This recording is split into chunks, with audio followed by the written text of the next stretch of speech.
li nga xamante ne tey jii ñoom posé gul nañ ko comme jalon depuis leur installation.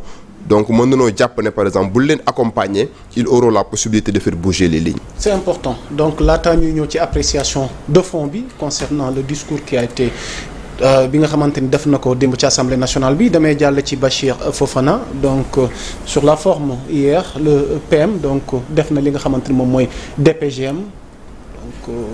waaw def na ko. ñun ñi nga xam ne on est des apprentis. Spécialiste de la communication. Donc on regarde d'abord la forme balaa ñuy dugg ci fond bi. C'est important. Voilà, maintenant le discours a duré, ça ne pouvait pas se faire aussi rapidement qu'on le pense. Parce que quand même c'est 2 heures de discours. Il faut le constater. Mais il faut aussi constater 2 heures de discours laborieux dans la lecture. Loolu moom tout le monde l'a vu. On a vu que le Premier ministre il butait sur des mots. Et quand le débat général s'est ouvert et que le débat général s'est particulièrement fait en wolof, c'est là où il a été plus à l'aise. Maintenant maa ngi si doon waxtaan ak sama benn xarit mu ne ma noo xanaa premier ministre bindul discours bi ma ne ko un premier ministre n'écrit pas son discours dañ koy bindal mais dafay am loo xam ne da nga koy xam mooy bu ñu la bindalee discours tu dois te l'approprier. Tu dois trouver le temps nga liiraat ko de l'adapter à ton rythme parce que dans la lecture il y a pas eu de rythme, dans la lecture il y a pas eu de pause. Dans la lecture, il n'y a pas pratiquement respect de la ponctuation. Ça, on le voit, c'est dans la forme. Beneen bi aussi da ngay gis ni dans la posture seetlu leen ba muy discours yëpp mu ngi jàppandu nii ci pupitre bi. Donc ça, généralement, ceux qui font de la com vous disent que c'est des signes de quelqu'un qui cherche appui sur quelque chose, quelqu'un qui cherche soutien. Donc peut-être que xëy na pupitre bi nu mu taxawee n'était pas à son avantage. Peut-être également ak yooyu parce que yooyu day waral des fois dans les grands nu mu tuddati dans les grandes démocraties c'est des petits détails yoo xam ne les services de communication dañ ciy veiller avant que nit ki dem ñu ne nan la pupitre bi mel nan la fond bi mel nan la war a sol et cetera yooyu noonu.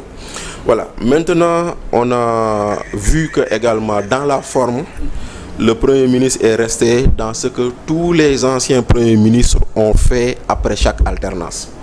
Xam nga yaa Moussa Sénégal on a eu 3 alternances et toutes les 3 alternances chaque fois que le Premier ministre s'est présenté à l'Assemblée pour faire sa déclaration de politique générale c'est un procès en règle du pouvoir sortant.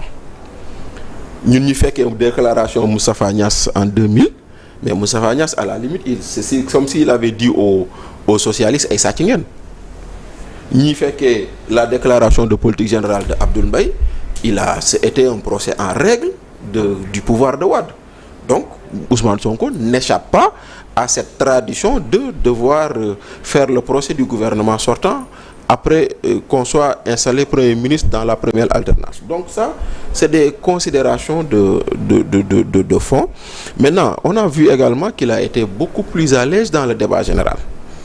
Beaucoup plus à l'aise dans le débat général parce que effectivement débat général bi mën nga am wax mën nga am tontu mën nga am sànni xeer mën nga am gaaral et tout il était très à l'aise.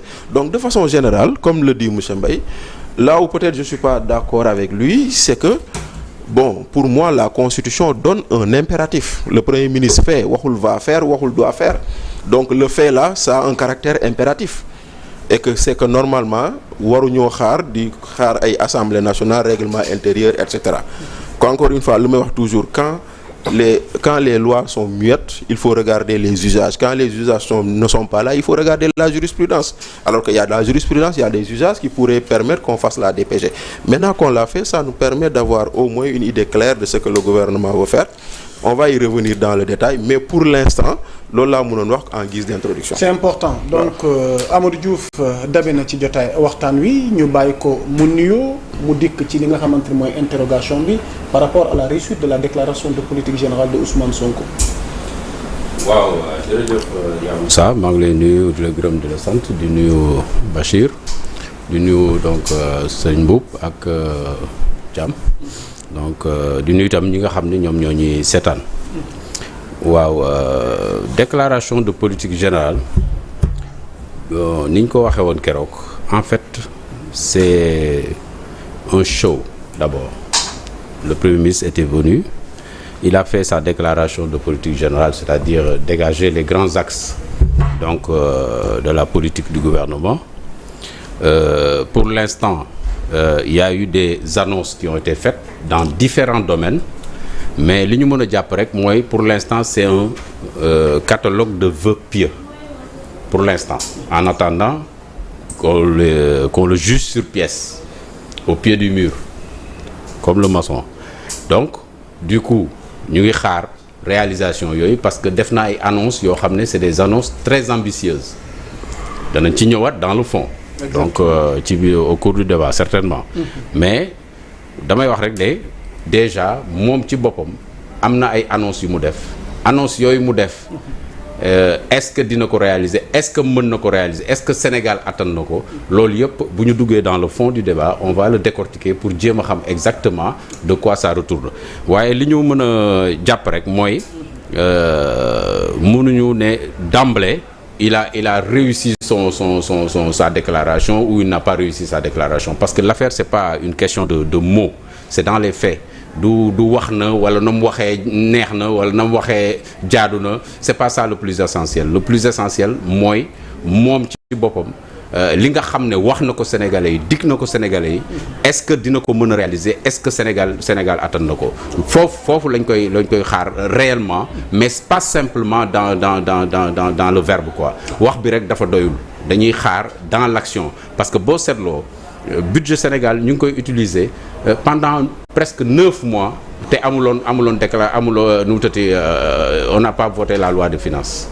Normalement octobre lañ ko waroon def gis nga defuñu ko donc noonu ñu utiliser loi de finances te utiliser ay décret pour def ko loolu ñu ne bon ils vont se rattraper après en fin d'année pour régulariser et tout ça mais li am ba des damay jàpp ne am na lu bari loo xam ne tey moom waroon na ko def parce que waroon na dem def déclaration politique générale bu yàgg parce que le 6 septembre boo fàttali ko ci la ko président Diomaye Faye def benn saisir c'est le président Diomaye saisir l'Assemblée nationale ne il va venir le 13 septembre il n'est pas venu ba ñenn sax ne le Premier ministre est en train de désavouer le président de la République bon voilà etc. Donc fixé nañ ko date fixé ordre du jour par décret par le président de la République par une saisine de l'Assemblée nationale mais Ousmane Sonko le Premier ministre n'y est pas allé xaar na ba nga xam ne am na majorité à l'Assemblée nationale mu soog a ñëw te loolu li nga xam ne mooy article constitution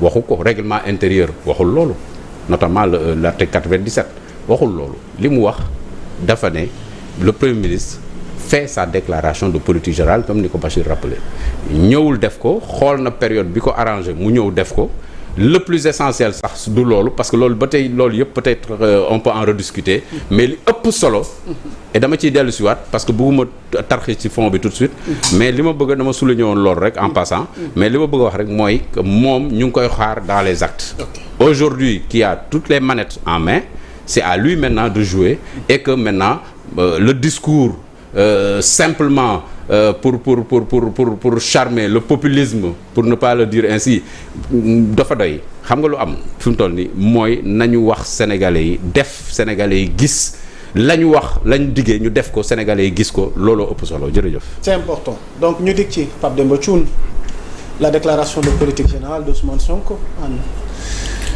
lan moo ci sa njàngat. bon man tout d'abord su ma koy apprécier comme Bachir ak Pape Amadou ak Diouf xam nga man dama koy apprécier ci ñaari angle mooy ci forme bi ci fond bi. ci forme bi jusque-là façon j'ai vu que lépp lu ñu doon xaar ci DPG am na fa. Donc bu ci amee par rapport à la forme man aw ma ci commentaire bu bari bu ma ci def sauf que ci forme boobu laata ñu ci jógee mooy la déclaration de politique générale c'est un impératif li war am la c'est-à-dire que le Premier ministre une fois ñu nommé ko moom war na préparer ñu def xam ne da koy def mais kañ la mooy luñ ko tegul ci